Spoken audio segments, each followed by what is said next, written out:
Yep. Yep. All right, awesome.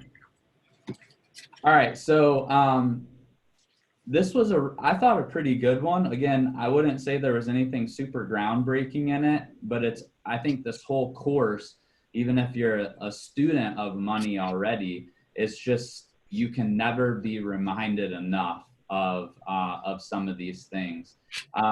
So Warren Buffett said, never depend on a single source of income.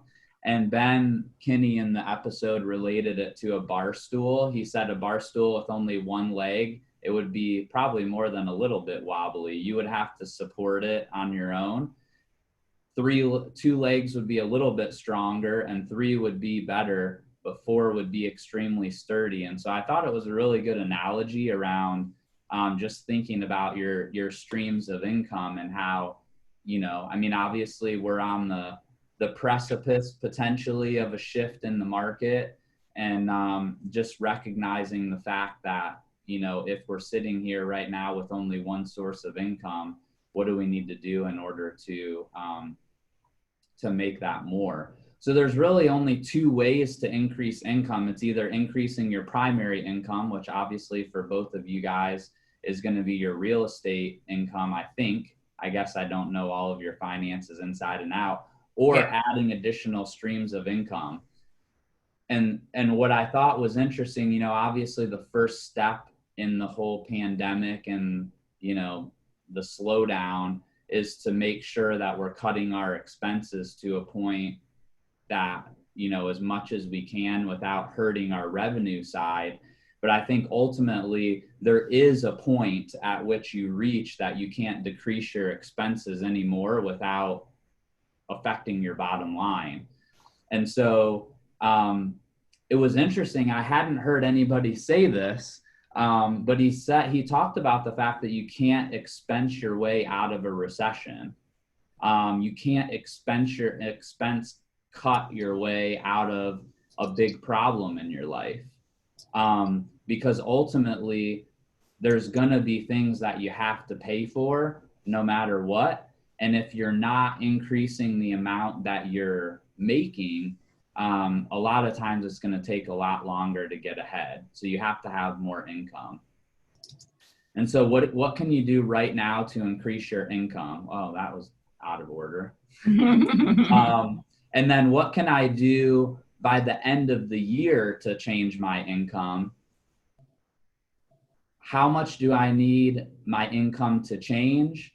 And then what can I do over the long term to dramatically change my income? And I thought that these questions were really interesting because I think, and this is the section where he talked about weight, and I don't think I put the slide in here, but he talked about the fact that sometimes we ask, like, how in the world did we just gain 20 pounds? And we don't even know like how we got there. And yet when we look at what it's going to take to lose those 20 pounds, it's like a grind day in and day out in order to get rid of that. And so what we have to really do is look at what do we have to do today?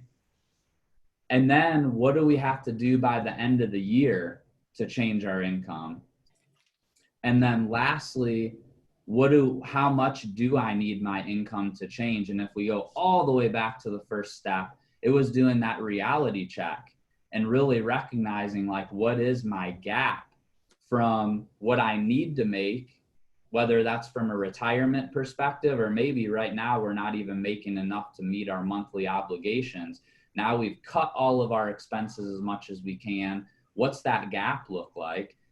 Assuming we're not below what we need just to pay our bills, what's the gap look like that's needed above that in order to start saving the amount of money we need to save every month, and then subsequently every year, in order to be where we want to be in 3, 5, or 10 years. And this is one of Ben's favorite quotes, and also it's one of mine as well.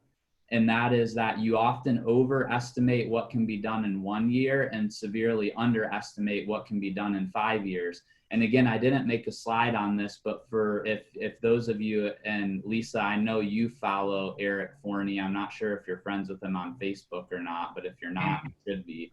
And Jack, I don't know, Eric spoke at our awards ceremony this year.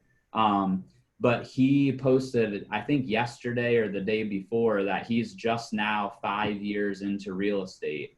And 2 years ago, he broke into Gary Keller's top 100. So in 3 years, he went from not having a real estate license to being in the top 100 agents within Keller Williams. And 5 years ago, he was selling paint at Sherman-Williams. And so he talked a ton about this quote in his Facebook post, and just the fact that we so often underestimate what can be done. And probably even more than that, we're just not willing to be patient enough. Patience is not the virtue of most real estate agents, right? But we're not willing to be patient enough in order to do what needs to be done today because we want to see the results tomorrow. And so part of that is just really, really spending the necessary time understanding, and then also taking that reality check. I mean, I've been guilty of it too when it comes to money. Sometimes you're either in a good place, meaning you have enough revenue coming in to make the money that you want. And so you just choose to kind of stick your head in the sand about the downsides of your current reality, or you know that your current reality is bad and you know what, I just don't have the energy for it today. And so you choose not to look at it. But obviously doing that over time is dangerous. So it's digging in, understanding where you're at, and getting real on what you need. So the goal today is to plant that seed that can grow and harvest into something more this year, and then next year, and then 3 to 5 years from now. And I still love, he talks about this a lot throughout the series, if you guys have listened to it at all, but I love his definition of wealth. And it's simply to do what I want, when I want, and with who I want. And that is such a powerful statement, because it doesn't mean, I wish I would have had this statement when I first got into real estate. I've told the story a lot for those of you that have come to my classes, especially when I talk about business planning. When I first got my license, I had the goal of retiring by the time I was 40. And I didn't really know what retirement meant. I didn't define retirement. I defined my need at the time of having $120,000 a year in passive income by the time I was 40. And the irony behind that was, I think for probably about 3 years of my career, that goal held me back. And the reason it held me back, I figured out all through reflection, was that subconsciously, I did not really want to retire, because retirement to me meant that I was like doing nothing every day. I was waking up wondering whether I should golf or fish today. And as fun as that sounds on our worst day in real estate, the reality is like my passion and my drive comes from achievement. And shooting a 69 or a 75 or whatever a good golf game would be if I played every single day, I'm not sure meets my bar of achievement. And so I think subconsciously it held me back. Now, what I probably, again, through reflection, didn't do was have something like what he has here as a definition. And I'm probably going to steal this, because ultimately that's what I'm setting out to do now, is to be able to accomplish this, is to do what I want, when I want, and with who I want. And that still could encompass me working 40, 50, maybe even 60 hours a week. But if I'm doing what I love every minute of that time, it's not really work. And I don't see myself working 60 hours a week in the short term, but I could see myself doing it in the future. And so I just love that definition. Does anybody else, either Jack or Lisa, I know both of you guys were in businesses before this, did either one of you guys ever go through a time in your life where you reflected back on a goal or something that you were always striving for and felt like, man, that really actually kind of held me back instead of propelled me forward?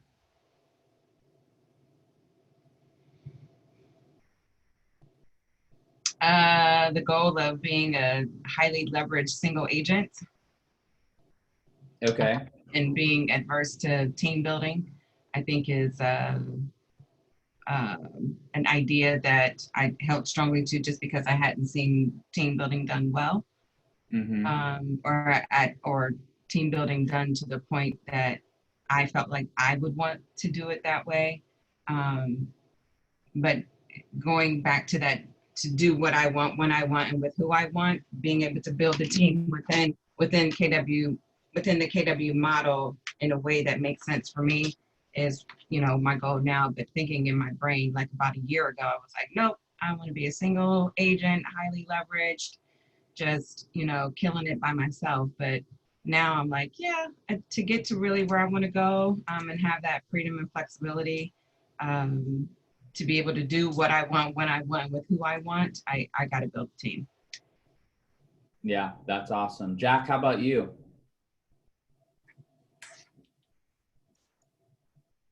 You're We muted. can't hear you.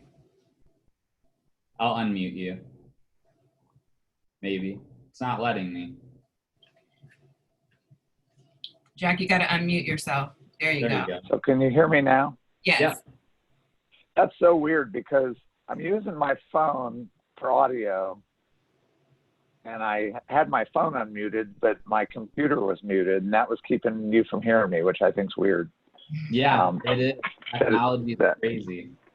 That they're interacting with each other in the system. I really don't have a good example of like where, a goal or whatever has held me back. I guess I could agree with Lisa in that when I got into real estate, I came from a business where I had a lot of direct reports. And so the last thing that I wanted getting into real estate was to have anybody reporting to me and personnel issues and all that, because I dealt with so much of it in the past. So I started out, as a solo agent planning to stay that way. But I plateaued, you get to a point where you're working around the clock. And, so as soon as I came to Keller Williams, the first thing that I did was to get an assistant. And, that changed my life. And, just getting to that level makes such a huge difference, even if you don't ever add any other agents. Then you can grow and really, do so much more. So, when you have a good, I guess that's for sure. I think that thought process of wanting to do it on your own by yourself, does hold you back, and you may not realize it until you get past that. And then you look back and you go, wow, why did I think that way? But growing a team is, there's a lot of challenges to that too, if you want to get bigger. So. Yeah, definitely. I mean, to that point, I definitely think there's a too small, but then there's also a growth just for growth's sake versus purposeful growth. Mm-hmm. And I think that's where people, and I'll say for me, growing a team, one of the biggest learning opportunities, one of the biggest things I learned is the idea, and Jack, you probably learned this in your previous career, but so often you want success for them in a way that they don't want it for themselves. Their definition of success is extremely different than your definition of success for them. And so I would say the biggest thing for me was understanding inside of me what my expectations were of them, and then clearly communicating that to them and making sure that they were bought in to whatever that is. So like when it comes to an admin, I think one of the biggest mistakes that people make, and I made it too, is that when they wait so long to hire an admin because they wait until they need an admin 40 hours a week on their real estate business. But what does it look like if you find an admin who has a servant's heart, who's going to take care of your business and care about it more than you do, who's also willing to go pick up your dry cleaning or take your car to get it washed or do those things? Because the goal of the admin is to leverage your time so you can spend more time doing the 5 things that build real estate business: going on lead generating, lead follow-up, going on appointments. Why can I not think of the other one? Of them is negotiating contracts. And then what's the last one? Going to closing. Yeah, anyway, the last one is something. I forget, Going to Yeah. closing. I don't think going to closings is one of them. Like, Right. yeah, if those things aren't, you know, everything else in your life though should be and can be leveraged. Education. Before I think that's you it. you know, add a team member. And so many people, you know, give away that large percentage by adding the team member, and they, you know, the profitability goes down because of that. So anyways, that's awesome. All right, top 10 ways to make more money. Number 1, ask for a raise. And I was surprised that this was number 1, but it makes complete sense. And on the surface, if you're a boss, you're cringing at the number 1. And yet what Ben's comment is he brings people into his world that want massive success, not only for themselves, but for the business. And so instead of just going in and saying, I've been here for 5 years, I think I deserve a raise, ask yourself, you know, what can I do to be on track to increase my income? And if you're self-employed, you need to ask yourself that question. What do I have to do to earn the right to pay myself more? Or if you're an employee, what can I do to be on track to increase my income? And the reality is if someone comes to you and you give them a metric as to whether it's saving money for the business by reducing expenses to the organization, or whether it's increasing productivity, sales, revenue, the number of widgets created. When people are paid to improve the company or improve results, not just to show up, it creates a culture of achievement within your organization. And we should be rewarding our employees when they're doing things that save us money. Because ultimately they created revenue and they created income for the business that wasn't there before without them. And so the other thing was, what additional sources of income can you come up with for your company if you're an employee? How can you create revenue in order to offset your cost? And one of the examples that he gave, which I thought was awesome, let's say somebody just got let go or they left and they made $40,000 a year and you make $50,000 a year. What does it look like if you go to your boss and say, hey, I think I can do their job in 10 hours a week. They weren't very effective. If you give me a $20,000 raise, I'll do their job. It saves the company $20,000. I get a $20,000, you know, increase in my income. And I believe I can do this and still have a work-life balance. Like, that's something that you don't hear about very often. It's more like, well, I want to keep doing what I've always done, but I just want to make more money because of it. And the reality is that if you're in a role, most roles have a finite amount of money, a ceiling that's attached to them, that, you reach a point where you can't really make the company more money. So you either have to do more work or you have to increase your skills in order to be able to take on different responsibilities. The second part second way to make more money is take a risk on yourself. So he used Elon Musk, and I'm not sure exactly what the cutoff was, but Elon Musk worked for free for Tesla for a number of years. And I think his bonus kicked in, and it was a really big bonus. But once the valuation of Tesla reached 100 billion, then he got like some ridiculous bonus. And I don't know if you saw, but based on their second quarter earnings last week, he actually passed Warren Buffett as the 7th richest man in the world last week. And then Warren Buffett also gave like $2 billion to charity at the same time. So technically, if Warren Buffett wouldn't have donated the $2 billion, he would still be number 7. but still, I mean, we're talking about billions here. The difference between 1 billion and 69 billion, you know, like at that point, I think neither one of them are suffering. But taking that risk on yourself and care and showing your organization that you care about the outcome with a bigger reward later when that outcome is reached.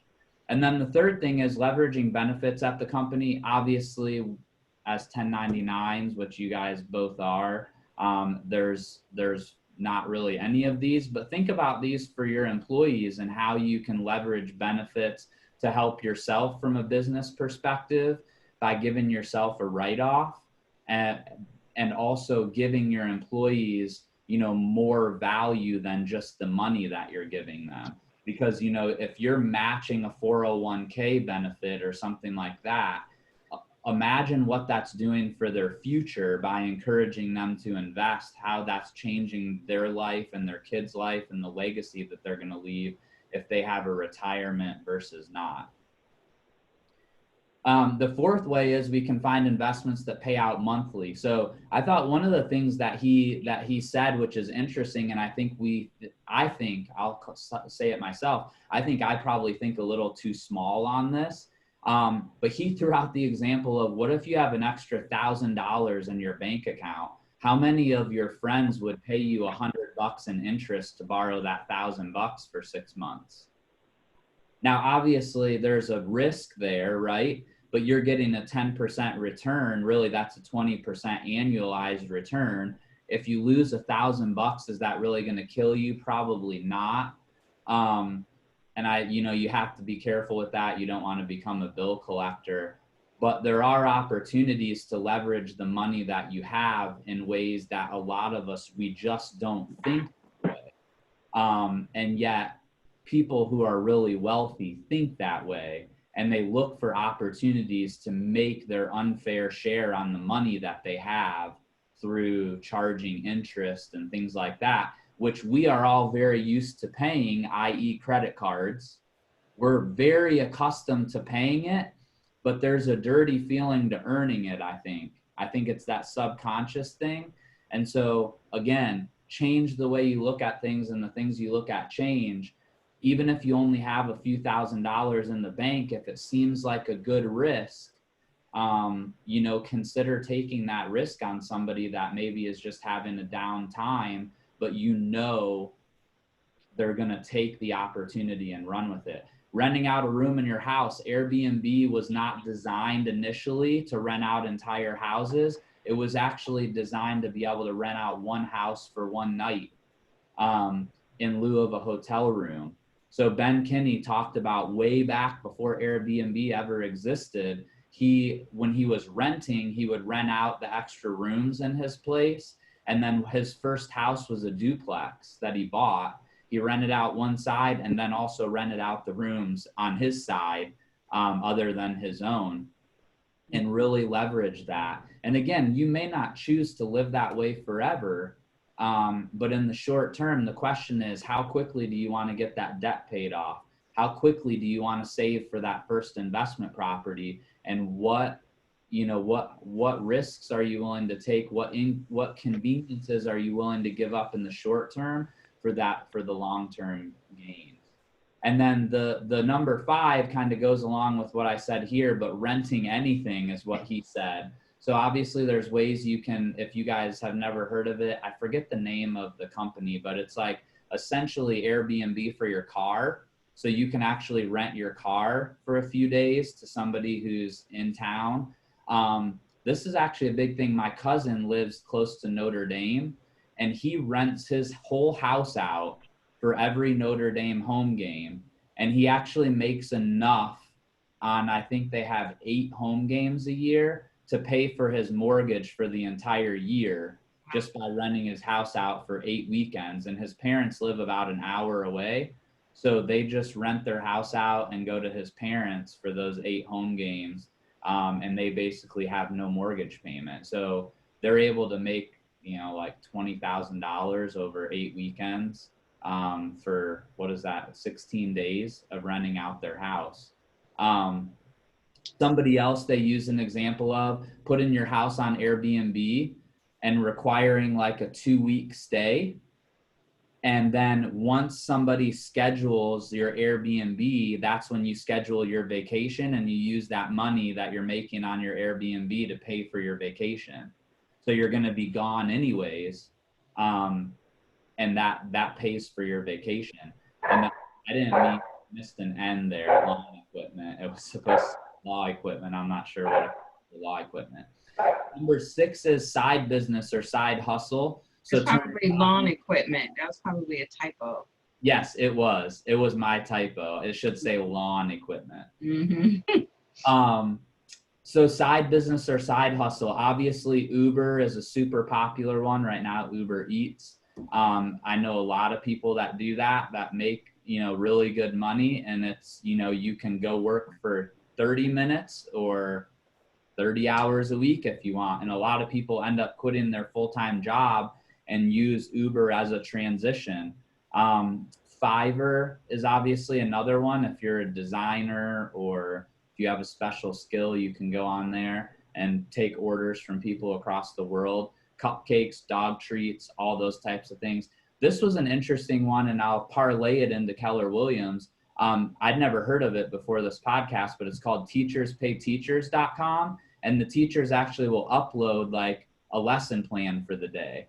And so they have different categories on there, and they'll charge like $5 or something for their lesson plan. But teachers from all over the country and the world technically can go on and pull off a lesson plan about the particular topic that they have that day. And so if a teacher really doesn't enjoy that subject, they can go on and just take lesson plans from other teachers for a small fee. And that's going to be very soon, I believe within the next 30 days, designs or smart plans in Command. You're going to be able to share those amongst agents. And eventually, I'm not sure this is coming immediately, but eventually agents are going to be able to create smart plans, sell them on there to other agents for $1 or $5 or whatever, small amounts that over time add up. But really, what he talks about, though, the biggest mistake that we can make as people who are trying to save and create wealth is to use this extra money that we're making to go buy more stuff. And so we really have to commit to ourselves that the extra money that we're making from all of these things are either used to pay off debt or to create wealth, or, if you haven't yet set aside a savings account to save money, maybe for investing or doing something like that down the road. Joy, this might be an area where you could, like, if you wanted to recreate this lesson from Ben Kenny, and I'm surprised he didn't put this in here. Well, he probably is not making it just for KW people, but talking about profit share and how you can use profit share as a savings plan and save all your profit share monthly checks. And, I think, Jack, you talked about, you have yours in a separate account. Right. Yeah, and I'm going to do that too. I think that's a great idea to, because that's money that you're not earning per se. It's just, and you don't know what it's going to be when it comes. So just drop it into another account. I don't pay any attention to it. That account just gets bigger, and I used it once, and then now it's rebuilding. Mm-hmm. But I used it to buy our vacation cottage, which was a good use for it, I thought. So. Hey, Jack, would you be willing to kind of write your journey around profit share? Because that's a great story. I would love to be able to use that if you're open to it. Don't feel any pressure to, but that's a great story. And I think it really brings, the reality of like what the value of saving over time. Because I think one of the biggest challenges around profit share is that it's not an immediate gratification thing. And that's where, right. just really struggle. Like, am I going to spend my time, doing this? But the reality is they're already doing most of the legwork around it. And they're just not doing the one thing. And that is either giving, continuing a relationship purposefully, or just giving a referral to the team leader or whatever. So I'd love to hear your journey and your story. Were you able to save your entire down payment or just a portion of it? Well, my account, and I've got, it's not just passive income from profit shares. I've got a little other that comes into it too, but it was up to $50-some thousand. So that was a big part of our, well, actually, what I did was I bought the cottage, but I used the profit share money to pay for the renovation that we did after we bought it. So, I mean, kind of the same difference, but we remodeled it using that passive income, box or bank account. And, so now it's rebuilding again. But that is awesome though. I mean, that's huge. If the account that you have it going into, is it an interest-bearing account too? Yeah, I mean, it's a savings account, or maybe it's a money market. So it's not. It doesn't make a lot of interest, but every little penny counts. I just set it up at KW International, through our MCA to have it go into a totally separate bank account than commissions or anything. So it just goes in there. I don't actively do anything with that account. That's a great idea. I've done something similar with my with our rental properties. I mean, I have a separate LLC for them, but we don't spend that money on anything except for just repairs or whatever for the business. And yeah, it's crazy how fast it grows when you don't touch it. Are you talking about your cash flow from your properties? Is that what you mean? Right. Yeah. Yep. So this was an amazing story. So the number 7 is teach, train, or coach, which I thought was interesting, but coming from Ben, obviously. But I had never heard this story before. So he said that early in his career, he got so sick of every time he had staff or agent turnover, he would have to reteach the same thing. And so what he decided to do was record himself doing these 8 different main things that he does. And so he would use them to train staff, and they would train and everything would be good. I never knew about, it's probably been about 10 years ago, that the internet specialist designation came out. I think it's actually a real estate internet specialist. And I guess he started that. He literally just sold those 8 videos. He created his own designation from those 8 videos that he had created. And he got 5,000 people to pay $400 each. Wow. So he made $2 million. He didn't say the number, but I did You did the math. And then he sold the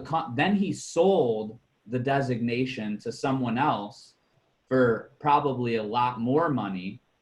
And he used all of that money. Like, I think he owns more than 40 companies now, but that was all the seed money that he used to start all of this, like Brivity. You guys have probably both heard of Brivity. Right. That's the money that he used to start those companies. Wow. That's amazing.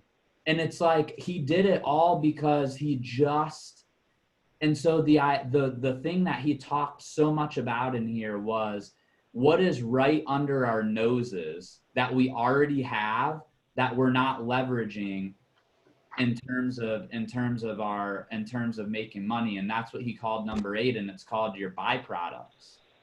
So Troy, I've had so many people tell me that I need to sell my systems. Yes, you do need to sell your systems. I need to sell all of my procedures and systems and stuff. Yes, and people would pay for them. They would, for sure, no doubt. I just don't know how much to charge. Who cares? But guess how much you're making off of it now? Yeah. If you charge $1, you'd be making more money than you're making now off of it. Yeah. But yeah, so what do you do every day that could be sold, which right now you're just wasting? Find a way to create or sell your byproduct. I guess there's a book, it's called Rework. It sounds really, really interesting, but I guess it's based around sawmills. I guess they used to just throw sawdust away, and they found that actually sawdust, they were actually able to like double their profits or something by just leveraging the sawdust because people wanted sawdust. Number 9 is sell stuff. So we're all sitting on things that we don't need that we can sell in order to make money. Every single month, selling something that you use and then using that money to pay off debt or increase savings, etc., is something that's, you know, super powerful. Simple, but, you know, really easy also. And then number 10 is the tax benefits of owning your own business and taking advantage of those benefits. So ways that you can leverage taxes and legally save by owning your own business. And I haven't actually listened to all of these yet, but I think in either the next episode or the one after that, he has one of the best accountants in real estate come on and talk about all the ways you can save. And so I'm excited to get to that one. And then the last thing is just reminding you guys, they have tons of really awesome resources on winmakegive.com. So if you haven't jumped on there yet, they have spreadsheets and all kinds of wealth savings ways to make money. So anything else that you guys wanted to bring up or have questions on? I probably have about 2 minutes and then I've got to get ready for the office meeting. No, this was good.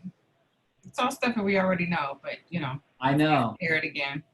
But hey, the reality is for the 3 of us on this call, how many of us learned something that we've never heard before anymore? Yeah, no, I think it's good. I always joke that I pay like $2,000 every single year to go back to family reunion and hear Gary say exactly the same thing he said the last 10 years. But hopefully I keep paying $2,000 because I'm hoping one of these times I'm actually going to do it and then I won't have to go anymore. Right. No, but that brings up one more thing with Eric Forney. He talked about the fact that he read Millionaire Real Estate Agent 12 times in the last 5 years. He read The One Thing 6 times. He went to Quantum Leap, you know, so many times. And it's just, we all need it. And again, the fact that you guys are on here says a lot about your willingness to learn and master things, which is how we all get exponentially better. Yeah. Yeah. Really. Quantum Leap is so good. I mean, everybody should go to Quantum Leap more than once.